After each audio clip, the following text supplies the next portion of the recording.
Hoy, el menemismo en 5 minutos. Carlos Menem, político, rockstar, un tipo que con su política y sus medidas marcó la década de los 90 y hoy toda su historia. Carlos Saúl Menem era gobernador de La Rioja cuando se presentó como candidato a presidente de la nación en 1989. Y si hoy pensamos que la Argentina está complicada, imagínate en esa época, el presidente hasta ese entonces era Raúl Alfonsín, primer mandatario electo democráticamente tras una serie de gobiernos militares impuestos por un golpe de Estado. Y el último tramo de su gobierno estuvo marcado por una profunda crisis económica, hiperinflación, descontento social y varios focos de tensión militar, incluyendo levantamientos carapintadas. No, daban más miedo que esto.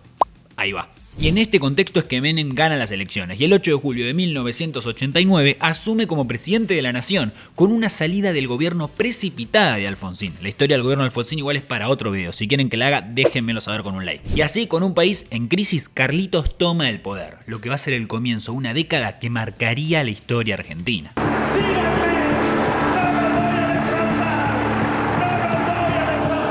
Una vez en el poder, Menem, me tocó el huevo izquierdo, metió un panquecazo tremendo porque el tipo había asumido como peronista, un partido más asociado a las ideas de centroizquierda, o como diría Milei, ¡zurdos hijos de puta!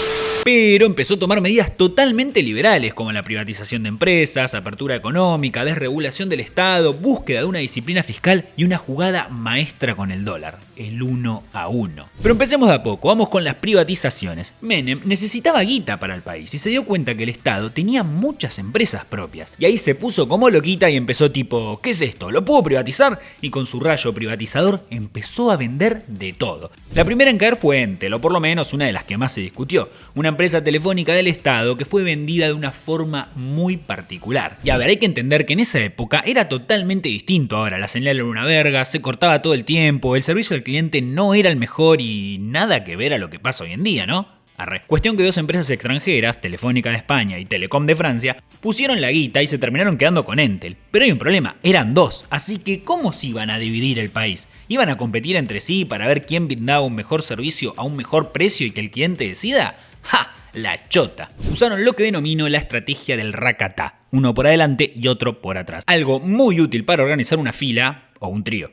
Se dividieron la Argentina en dos partes, uno controlaría de la mitad para arriba y el otro de la mitad para abajo, como para que no se tengan que andar peleando entre sí, ¿vistes? Y a esa privatización se le sumaron un montón más, como YPF, aerolíneas, ferrocarriles argentinos, una serie de energéticas y más.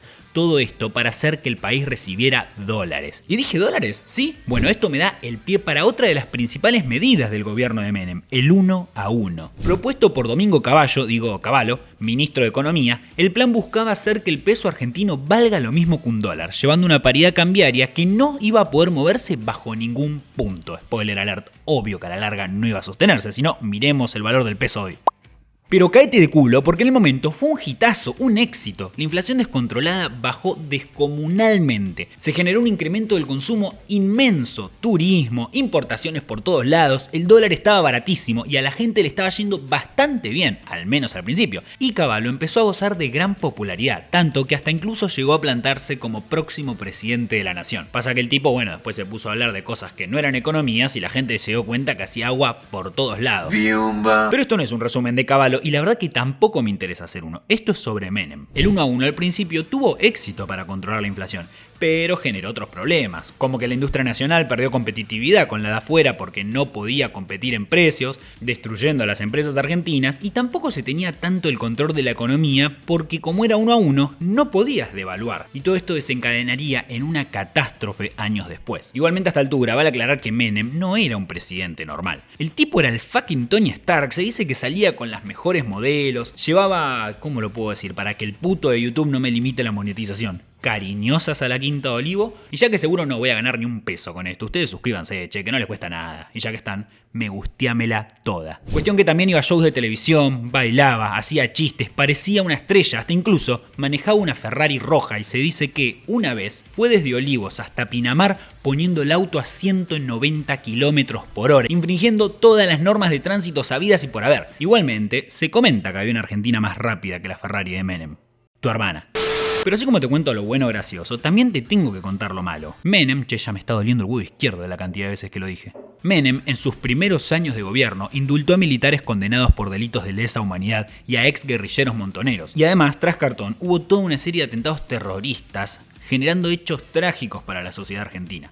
El 17 de marzo de 1992, la Embajada de Israel en Buenos Aires fue atacada por un coche bomba, causando la muerte de 29 personas y hiriendo a otras 242. Y este atentado destruyó completamente el edificio de la embajada. Además, el 18 de julio de 1994, otro coche bomba explotó frente a la Asociación Mutual Israelita Argentina, conocida como la AMIA, en Buenos Aires, matando 85 personas y dejando más de 300 heridos. Este ataque es considerado el peor acto terrorista en la historia de la Argentina. Y si quieren videos de actos terroristas, tienen el video de las Torres Gemelas, que se lo voy a dejar al final del video. Vos sabés que sí. Cuestión que las investigaciones de todos estos hechos apuntan a Irán y Hezbollah como responsables, y todavía sigue el pedido de justicia para esclarecer estas situaciones. Y también, como con todo gobierno argentino, hubieron un montón de denuncias por corrupción, que se iban a destapar más para su segundo mandato, pero que en este primero ya estaban dando sus indicios. Como es el caso del Swiftgate, no es una hamburguesa homosexual, sino el Swiftgate, cuando el embajador de Estados Unidos, Terence Todman, acusó al gobierno argentino de pedir coimas a la empresa estadounidense Swift Armor para destrabar un problema fiscal. No me traten de sacar la verdad. Corrupción, pero yo les puedo asegurar que no es del gobierno. Puede venir de otro lado, pero no del gobierno. También hubieron denuncias de favoritismo en concesiones de obras públicas, rutas, concesiones de peaje y licencias de radio y TV, contrabando de armas a Croacia y Ecuador, denuncia de coimas de IBM e incluso se dice que de niño ya Carlos robaba dulces en las tiendas. No podemos confirmar que este niño sea Carlos Menem, pero tampoco podemos confirmar que no lo sea.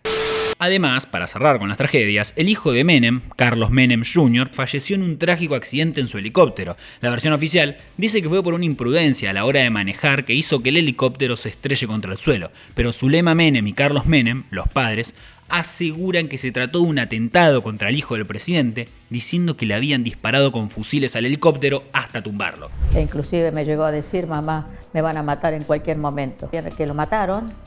Y charlando con él, Menem agarra y me mira y me dice, no, Zulema, no fue en la nuca, el tiro fue en la frente. Y así Carlos Menem Jr. falleció, destrozando al presidente en plena campaña para su reelección. Ah, cierto, porque me faltó decirlo, la gente a Menem lo amaba, y como lo amaban, él decidió volverse a presentar para gobernar a la Argentina. Pero acá hay un tremendo problema, porque en Argentina no se podía reelegir al presidente. Una vez que tenías un mandato, ya está. Así que para poder ser el nuevo presidente tuvo que hacer una reforma constitucional que permita la reelección de la figura presidencial. Y lo logró pactando con la oposición alfonsinista en lo que se llamó el Pacto de Olivos, para reformar la Constitución y así se permita presentar a la candidatura. Y yo entiendo que por ahí, si son de afuera, es un poco difícil comprender todo esto, pero acá hay un video que resume perfectamente cómo fue el gobierno de Menem, con un chiste que hace el propio presidente.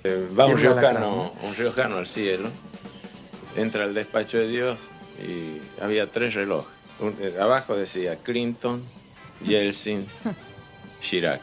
Dice, bueno, estos relojes, cuando alguno de estos presidentes hace alguna macana, gira 1 hora. Dice, escúcheme, y el de mi compromiso, el presidente Menem no lo tiene, sí, en mi habitación porque me sirve de ventilador. Y hasta acá llegamos hoy. Intenté cubrir todo el primer mandato de Carlos Menem, me dejé 1000 cosas afuera. Pero a ver, si no, va a ser eterno el video, se supone que son 5 minutos y ya me pasé. Si quieren la parte 2, déjenmelo saber en los comentarios y cuéntenme cuántas veces se tocaron el huevo izquierdo mientras yo lo nombraba.